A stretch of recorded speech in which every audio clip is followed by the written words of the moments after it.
バルセロナの時は14歳になったばかりで試合を迎えたんですけれども、タイムをどんどん更新したいとかそういう気持ちが非常に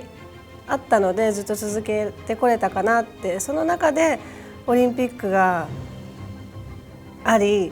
代表権を得てバルセロナに行ったんですけれども、私の中では今考えると当時は本当にのびのびと自分らしくできた大会がバルセロナだったなって。そこに金メダルという結果がついてきたのは本当に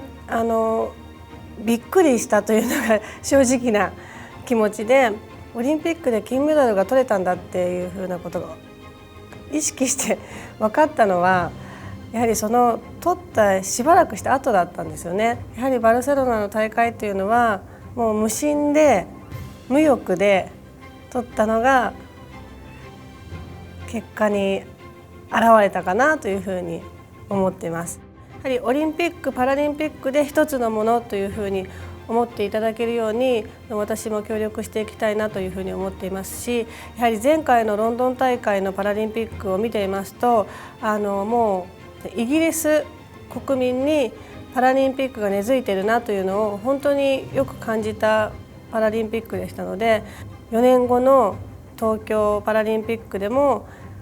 たくさんの人に見ていただいて、パラリンピアンがオリンピックと同じような注目度を受けることを願ってます。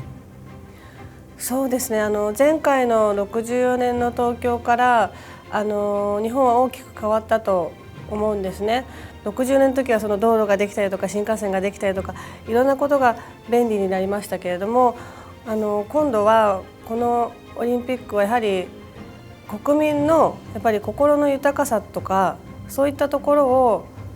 大きく変えていくことになってくるではないかなというふうに、やはりオリンピック・パラリンピックというふうになることで